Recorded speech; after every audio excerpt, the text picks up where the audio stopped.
Today we're going to talk about hackle specifically, and I'm going to do that because I have a cold. Specifically, we're going to talk about, I'm going to go through the hackle, all of it kind of quickly. More about my theories on putting it on the fly proper. It's springtime. Everybody's filling their fly boxes, getting ready for spring. And I'm just going to go through some kind of things that have changed in the last 20 years. From the feathers, the necks, and all that stuff, but mostly I'll go through that afterwards. I'm just going to do it really quickly on necks, and I'm going to go through a grading process real quickly, and then I'll tell you why it's not as relative to me because of the way I do my hackles. But first and foremost, you take a neck, this neck's beat to snot, but basically you take the sweet spot from here to here, and how they grade them is to say the number of feathers that's in here, the quality of the feather, and the consistency of the color of the feather. And but by that, what I mean is, see these feathers on this barred ginger, there's brown hackle, there's some barred ginger brown, there's some ginger. So this isn't gonna make the grade because it just doesn't have enough consistency. It's got great feather count and all that. And the third thing that comes into that is the number of barbs. The length, or not the length, the density of the barbs when you twist it like this. And it's these little things. In the old days when we used Indian necks, or even before genetic engineering on these things, the number of these was far less, and I mean like a quarter less of these things. So to get one turn, you'd have to put 3 turns of hackle around there to equal what you're gonna get out of one of these for the number of barbs. But there's basically, you've got different grades of necks. And this can be on your, generally associated with dry fly necks, with cock necks. They're the roosters. They're not, they grade the hens too, but it's not as, most people don't use them because it's for wet flies. They don't bother with it. So you've got your rooster necks, which they come in 5 different, from platinum down to tires grades. And then you have saddles. Saddles, the same thing. It's the same grading process. It's the same number count. Like I was just reading this, which I've actually never read before, but pretty amazing. But I was just reading for bronze, which is the lowest. There's actually lower. There's tires grade, but of these 4, you got bronze, silver, gold, platinum, and here the difference is the number. So on a bronze neck, it says it'll tie 500 flies. A platinum will tie 1,500 flies. That's a lot of hackle. So you go from rooster necks, saddles, and then you've got your different types of necks. So hen necks, coq de leons, things like this that are specialty necks, which by the way I tie a lot with.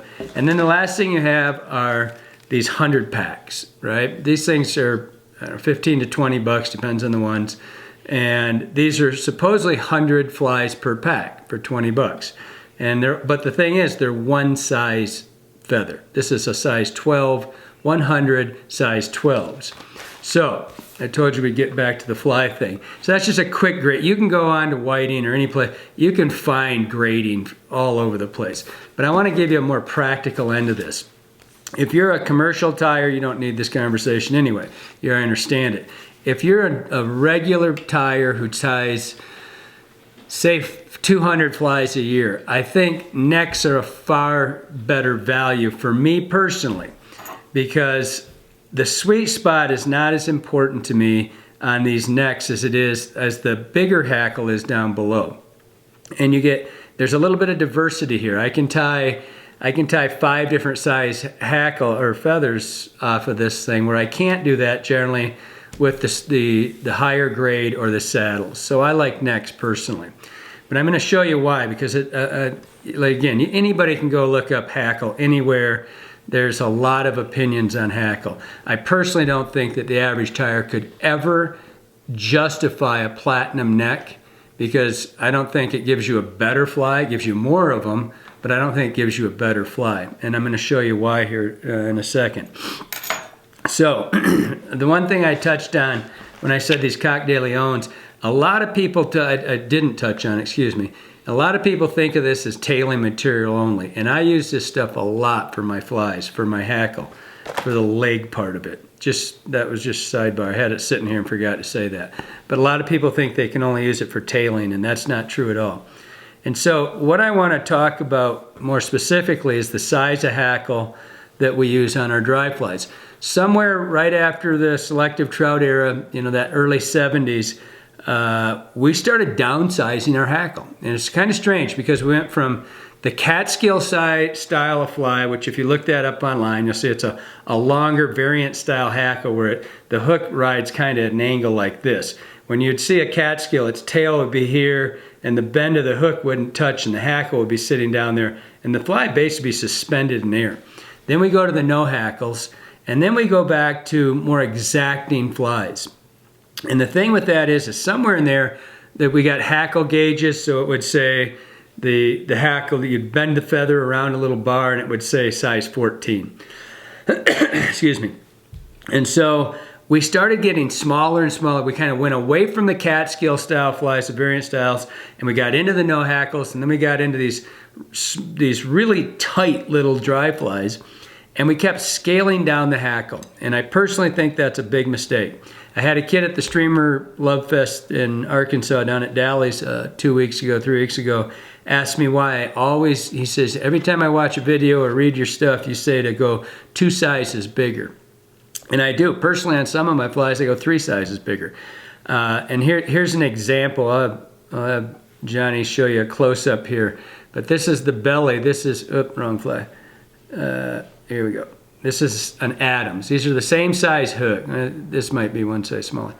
But the hackle on this fly compared to this fly is easily 3 times smaller. And this is a common thing, and I'll do a close-up on that. And I really don't, and I think this fly will outfish that Adams anytime if you're matching this hatch. And I think a big portion of that is the silhouette. These legs are really short on this thing. If you look on the cover of my Cripples and Spinners book, I've got a picture of a fly here. These are the bent hooks. And the hackle's all the way out to here. And people are always asking me, man, that hackle's long. So yeah, it's 2 or 3 times the size. And what I would do is I would encourage you to try this, and today parachutes have pretty much taken over. It's hard to find a standard hackled fly anyway. But I would encourage you to up the size of your hackle at least by 2, or 1, I mean, at least. When you first do it, people kind of freak out because they're used to looking at this. And I'm not sure why we went to that. I really don't know why it happened. But personally, I would tell you that I think that if you over hackle your fly, oversize, not over hackle, don't make, way more turns. As you can see, this got 3 turns of hackle on it. But the barb length is what we're looking for. I want that to be at least 2 times what a gauge would tell you. And the last thing I would say about that is the tails have gone the same route. The tails have got way too short on mayflies. This thing here, I mean, and they're thick. I just don't get it. This is a terrible looking tail. It's very stiff and it's very thick and short. I would far prefer to have 2 tails that were longer. I like the tails to be at least the length of the overall hook, not the body of the fly, and that's what we've leaned towards, the overall length of the hook. And the same thing goes for your caddis. If you a little bit more, I don't know, random act out there, less exacting and a little bit more length on the hackles and just further out, a little bit more silhouette. If you read Gary LaFontaine's book, he talks about this on 2 different ties, and they were it's the dry fly book, and he's talking about this 2 guides gave him flies, and one's the same fly, one's really great tie, really exact, the other one looks really crappy, right? And it was like, I don't remember the number, it was like 9 to 1 on this crappy looking fly that they didn't think anything would look at. And it kind of changed the way he looks at flies. But it's the same thing for me. I don't like the really exacting, everything's in line. A little bit more chaos to the fly, for me personally, makes the fly fish better. Try it out. Hope it helps you. Thanks.